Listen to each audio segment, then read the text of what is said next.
What it do, what it is, what's good, what's poppin'? It's your boy Warren. Today on this thing, I got my daughter. And I'm just about to, we about to be reacting to the real NBA YoungBoy story documentary. Let's get right into this thing and see what they talking about, you know. In this particular place, it was hard. It was hard for real. We ain't really had much now.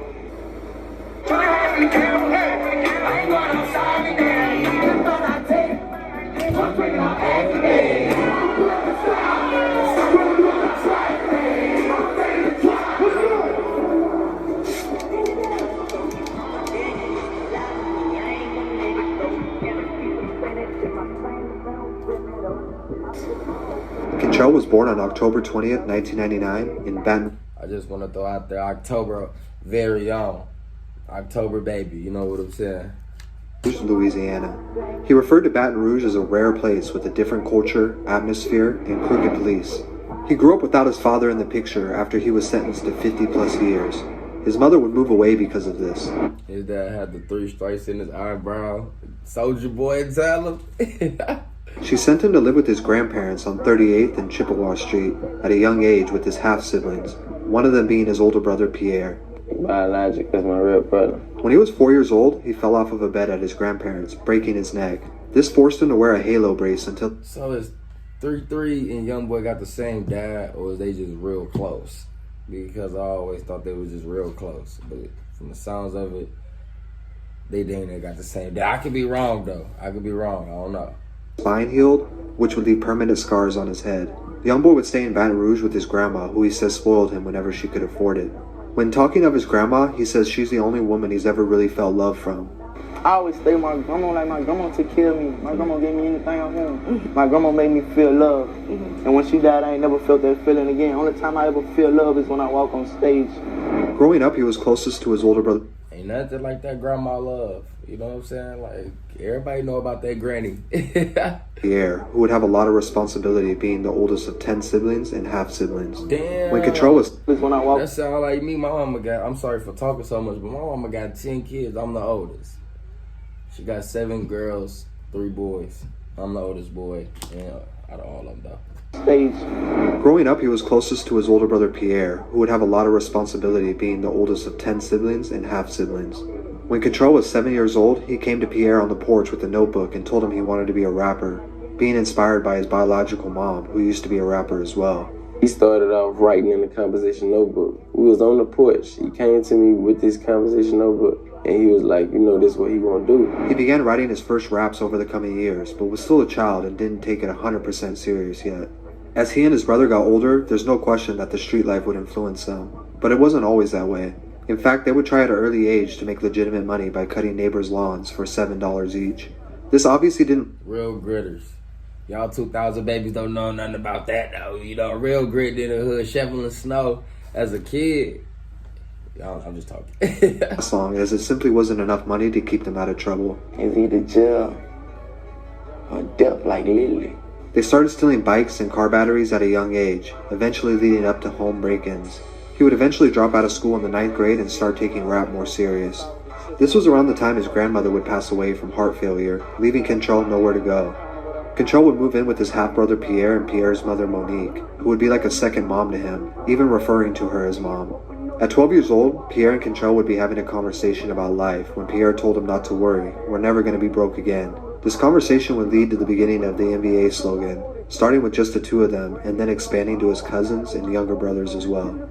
Monique, who saw the hard work they had been putting in, would fund their first official studio session and also help them buy a microphone from Walmart. Looking up to other Baton... So it was Monique 3-3 mom? rappers like Lil Fat, Fredo Bang, and G Money, who was one of his first mentors, he started to craft his style. Wasting no time, YoungBoy put his first official song out on YouTube titled For Reason. And you could see his potential even this early on. YouTube, the only platform that I could just run to and drop and let you, just get whatever it is, like ASAP. Pierre, better known as NBA 3, would take the role as manager in all things business. He started printing over 1,000 CDs of YoungBoy's music and passing them around Baton Rouge. This gave them their very first but also small fan base. Soon as YoungBoy was really starting to consistently make music, he would have his first run-in with the law, putting him in juvie for 6 months for a break-in. I ain't gonna say it was the best thing that happened to me, but shit, it helped me know my purpose. It helped me know what I want to do. While in jail, he had time to write raps and work on his lyricism, so he could be ready to drop music on his release. While 3 is promoting the music and doing the groundwork, YoungBoy would be released from juvie and drop his first ever mixtape, titled Before the Fame. So according to studies, there's one food that raises testosterone levels by 52% and gives an increase of 78%. Which was very fitting. Before Fame was really everything. That was like, it was the breaking point of the whole NBA career, like never broke in itself. When it came to work ethic, he looked up to rappers like Jeezy and liked how he was known for dropping back-to-back mixtapes. He knew he wanted to do something similar by flooding the streets with music.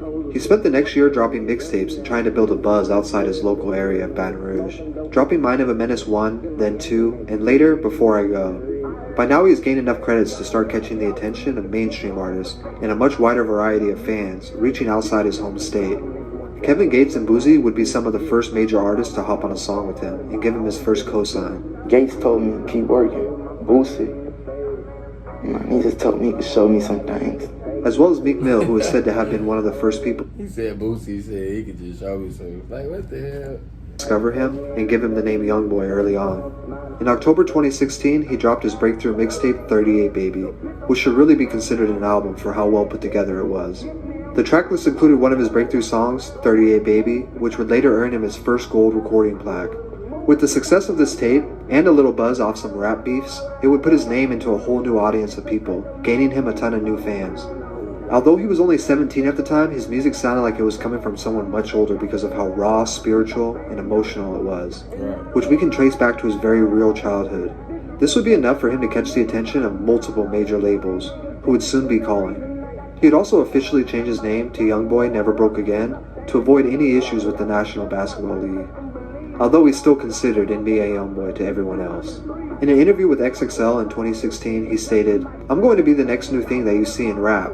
I'm YoungBoy."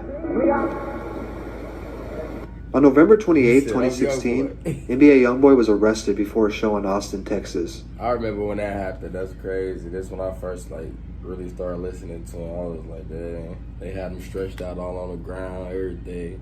The Marshal, U.S. Marshal, I think. He was booked for 2 counts of attempted first-degree murder and held on a $200,000 bond. Although he was only 17, he could be tried as an adult for attempted murder. He went from the biggest new artist in rap scene to possibly facing life imprisonment. Just as everyone thought he would take a break from dropping music, he ended 2016 with yet 2 more projects, Mind of a Menace 3 and Before I Go Reloaded, which added up to over 6 mixtapes in a 1-year span, something that very few rappers are capable or even able to get away with, 2 of them being released from behind bars. This was a scary situation though. If YoungBoy was convicted, his career and everything he worked for could potentially end. He would be held until May of 2017 for when he faced his trial. I just want to say he was working like he was Tupac. Like 6 mixtapes in a year. And that's just probably songs that made the mixtapes. These ain't even songs that didn't make the mixtapes that we didn't even hear, you know? Fortunately, he was released after taking a plea deal and immediately dropped his single Untouchable, which had a lot of messages hidden inside it. One of them saying, "I'll never jeopardize it again," where we can assume he was talking about his situation. At this point, what more could he have proven at 18 years old? Although that wouldn't be the last time YoungBoy would get into trouble, he has not come close to being charged with something this serious since. In 2018, he announced his first studio album, Until Death Call My Name. It featured artists like Future, Birdman, Lil Uzi, and Offset, solidifying his spot in the mainstream. From there forward, YoungBoy didn't even come close to stopping.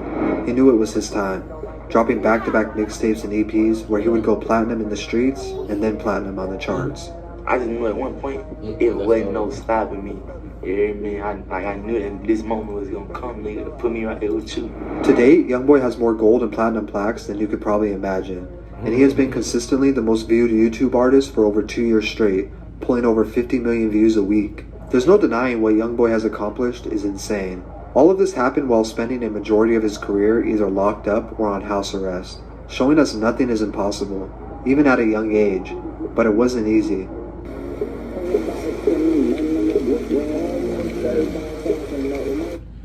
So yeah, that's the end of that video, man. Y'all go ahead and like, comment, and subscribe. Just please tell us what y'all think. Peace.